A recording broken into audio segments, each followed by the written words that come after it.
আজকে জিএম কাদের সহ সারা দেশে জাতীয় পার্টির নামে যে মিথ্যা মামলাগুলো হয়েছে সেই মামলা প্রত্যাহার এবং বর্তমানে যে আইন শৃঙ্খলা পরিস্থিতির চরম অবনতি এবং মব জাস্টিসের মব ভায়োলেন্সের বিপক্ষে আজকে জাতীয় পার্টির আজকের এই বিক্ষোভ কর্মসূচি। এই কর্মসূচিতে আমাদের উপজেলা এবং জেলার নেতৃবৃন্দ, আমাদের রংপুরের মহানগরের 33টি ওয়ার্ড ছাত্র সমাজ, যুব সমিতি, তরুণ পার্টি, স্বেচ্ছাসেবক পার্টি, অন্যান্য সমস্ত অঙ্গ সহযোগী সংগঠন, শ্রমিক পার্টি সহ সবাই অংশগ্রহণ করেছেন এই প্রতিকূল আবহাওয়ার মধ্যে। এর জন্য আমি আপনাদেরকে সকলকে আমার পক্ষ থেকে অনেক অনেক শুভেচ্ছা এবং অভিনন্দন জানাচ্ছি। আগামী দিনেও আমরা এর চাইতেও দুর্বার আন্দোলন গড়ে তোলে রংপুর যে জাতীয় পার্টির ঘাঁটি, এটা সারা বাংলাদেশে জানান দিতে চাই। সেই লক্ষ্যে আমরা এগিয়ে যাব ইনশাআল্লাহ। আজকে বলতে চাই, জিএম কাদেরকে খুনের মামলায় আসামি করা হয়েছে। শেখ হাসিনা 1 নম্বর, 2 নম্বর জিএম কাদের, এরকম করে আসামি করা হয়েছে এবং এভাবে 18টা মামলা তার নামে দেওয়া হয়েছে। জিএম কাদের খুন করতে গিয়েছে, এই মিথ্যা মামলা করে মামলা বাণিজ্য করছেন। এর নাম রাখবেন, ওর নাম কেটে দেবেন, 5 লক্ষ টাকা দেন, 10 লক্ষ টাকা দেন, 50 লক্ষ টাকা দেন, এইভাবে তদবির করে সারা বাংলাদেশের প্রায় 20 খানেক লোকের বিরুদ্ধে মামলা হয়েছে।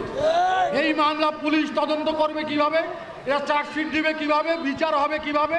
এই মিথ্যা মামলা করে দেশে একটা অস্থিতিশীল পরিস্থিতি সৃষ্টি হয়েছে। আজকে আমরা বৈষম্যের বিরুদ্ধে আন্দোলন করেছি। আমাদের এই বৈষম্যের বিরুদ্ধে আন্দোলন করতে গিয়ে আমাদের জাতীয় পার্টির ছেলেপেলেদের নামে প্রায় 22টি মামলা হয়েছে। মামলার ডকুমেন্ট আমাদের কাছে আছে। আমাদের 4 জন ছেলে জাতীয় পার্টির এখানে জেলে থাকলো, 2 জন লোক মারা গেল। তারপরেও আমরা এই আন্দোলনের সহযোগিতা করেও এখন ফ্যাসিস্টের দোষর হিসাবে আখ্যায়িত করছেন। আপনাদের সেই দুঃস্বপ্নই থেকে যাবে, কোনোদিন বাস্তবায়ন হবে না। বলতে চাই যে আজকে আমরা মনে হচ্ছে যে আইয়ামে জাহিলিয়াতের যুগে আছি। মানুষ খুন হচ্ছে, মানুষকে দিনের বেলা কোপায় মারা হচ্ছে, রাত্রের বেলা গাড়িতে লাশ পাওয়া যাচ্ছে, দিনের বেলায় এখানেই দলিত সম্প্রদায়ের 2 জন ব্যক্তিকে লাঠি দিয়ে পিটিয়ে মেরে ফেলা হলো। এই ধরনের ঘটনা ঘটছে। বুড়িরহাটে একটা ছেলেকে 12 বছর বয়স, তাকে জবাই করে মারা হলো। এই যে আমাদের বর্তমান যে আইন শৃঙ্খলার পরিস্থিতির অবনতি, এই অবনতি যদি থাকে যে এই আইন শৃঙ্খলা পরিস্থিতি দিয়ে কিভাবে একটা সুস্থ নির্বাচন করা সম্ভব আমার মাথায় আসে না। আমি সেজন্য বলতে চাই যে এই আইন শৃঙ্খলা পরিস্থিতির উন্নতি এবং পুলিশকে অ্যাক্টিভ ভূমিকা রেখে তার সঙ্গে সেনাবাহিনী দিয়ে যদি কয়েক দফায় এই জাতীয় নির্বাচন করা হয় তাহলে হয়তো বা সম্ভব হবে, তাছাড়া হবে না।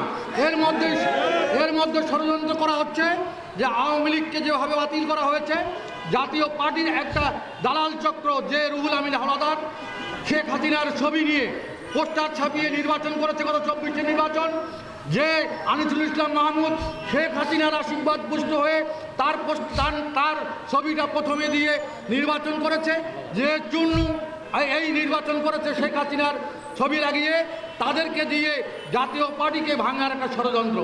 আমার মনে হয় সেই ষড়যন্ত্রের দাঁত ভাঙা জবাব দেওয়ার জন্য আমরা সর্বদা প্রস্তুত আছি। আজ থেকে ঘোষণা করছি, রংপুর ডিভিশনে এই দালাল চক্র, এই দালালেরা কোনো অবাঞ্ছিত তাদেরকে ঘোষণা করা হলো, যেখানেই তাদেরকে দেখা হবে, যেখানে তাদের অস্তিত্ব পাওয়া যাবে, আমরা বাস পাখির মতো উড়ে যেয়ে সেখান থেকে তাদেরকে তুলে নিয়ে এসে আমরা তাকে দিগম্বর করে রংপুরের রাজপথে তাদেরকে যা করার তাই করবো ইনশাল্লাহ। এর জন্য আপনারা প্রস্তুত থাকবেন। 3 নম্বর কথা হলো যে আইন শৃঙ্খলা পরিস্থিতি যেভাবে আমি বললাম, এইভাবে আইন শৃঙ্খলা পরিস্থিতি থাকলে দেশের মানুষ, আমি আজকে এখানে যদি বাড়িতে যাই, রাস্তায় যদি একজন কোপায় মারি ফেলে, বিচার হবে না, কোনো বিচার আপনারা পাবেন না। ইতিমধ্যে চর দখলের মতো বাংলাদেশ দখল হয়ে যাচ্ছে। আপনারা দেখছেন ভোলাগঞ্জ, সিলেটের একটা পর্যটন কেন্দ্র, সেখান থেকে রাতারাতি হাজার হাজার ট্রাক দিয়ে পাথর উত্তোলন করে নিয়ে যাচ্ছে, কোনো বিচার নাই। আমি মনে করি এই যে রেজওয়ানা নামে একজন পরিবেশ উপদেষ্টা আছে, এর তো 1 সেকেন্ড থাকা দরকার নেই, একটা ধ্বংসের দ্বার প্রান্তে নিয়ে যাচ্ছে। কালকে একটা স্টেটমেন্ট দেখলাম নাসিরউদ্দিন পাটোয়ারি সাহেব, আপনি বললেন যে এদিকে প্রধান উপদেষ্টা বলল যে ফেব্রুয়ারির প্রথমেই নির্বাচন হবে, তাই যে মালয়েশিয়া সফরে গিয়েছে সেখানেও উনি এই পুনর্ব্যক্ত করেছেন। অথচ নাসিরউদ্দিন পাটোয়ারি গতকালকে বলছেন এই বাংলাদেশে ফেব্রুয়ারিতে কোনো নির্বাচন হবে না। তাহলে কারা তাদের কত শক্তি, তারা সরকারকে টান দিতে পারে এইরকম তারা চিন্তা করছে। এইভাবে যদি চলতে থাকে, জামাতে ইসলাম বলছে পিআর পদ্ধতি ছাড়া নির্বাচন হবে না।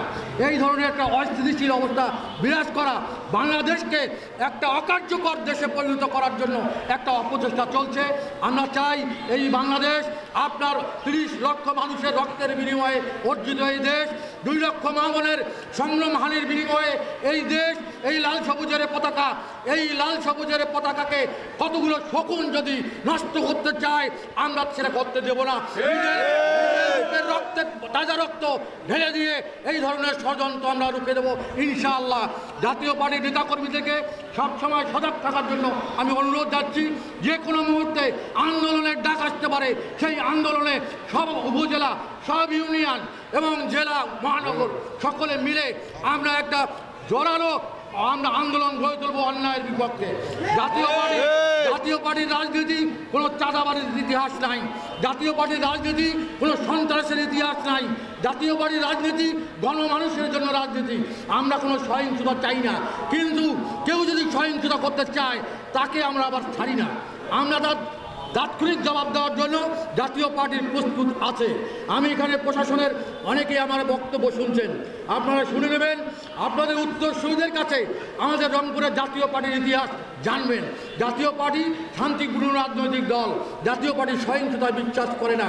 আমরা আমাদের মানুষগুলোকে সংগঠিত করে যদি ন্যায় দিতে পারি, সব দল মিলিয়ে যে ভোট পাবে তার চেয়ে জাতীয় পার্টি বেশি ভোট পাবে। তাই আমি আজকে আপনারা এই দুর্যোগপূর্ণ আবহাওয়ায় আপনারা এসেছেন, আমি সকলের কাছে আমার কৃতজ্ঞতা জ্ঞাপন করছি।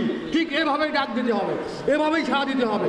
একদিনের নোটিশে আজকে আপনারা এখানে এসেছেন, আজকে সকাল থেকে বৃষ্টি, তারপরে সে বৃষ্টি উপেক্ষা করে আপনারা এসেছেন। এর জন্য আমার কৃতজ্ঞতা আপনাদের কাছে অনেক অনেক কৃতজ্ঞতা জানাচ্ছি। আজকের এই প্রোগ্রাম সফল করার জন্য আমি সবাইকে আমার পক্ষ থেকে অভিনন্দন জানাচ্ছি। সাংবাদিক বন্ধুগণ, আপনারা সত্য বস্তুনিষ্ঠ সংবাদ পরিবেশন করবেন। দেখছেন আজকে আল জাজিরা থেকে শুরু করে আজকে যে সাংবাদিকরা করছেন, বিরাট ঝুঁকি নিয়ে করছেন। কারো জীবনে নিরাপত্তা নাই, সাংবাদিক দিনের মধ্যে কোপায় মারছে, তার বিচার নাই, কেমন বিচার হবে না। সাগর রুনির বিচার আজ পর্যন্ত হয় নাই। সেজন্য বলি এই দেশটা কীভাবে চলবে তার গাইডলাইন তৈরি করতে হবে। আমি সেই জন্য সকলের সহযোগিতা কামনা করে আমি সবাইকে আমার পক্ষ থেকে আবারও সালাম জানিয়ে, আর এই যে দালাল 3টে আছে, 3-5-7 জন, এই দালালদেরকে অবাঞ্ছিত ঘোষণা করে আমার বক্তব্য আমি এখানে শেষ করছি। আল্লাহ হাফেজ। আসসালামু আলাইকুম ওয়া রাহমাতুল্লাহ।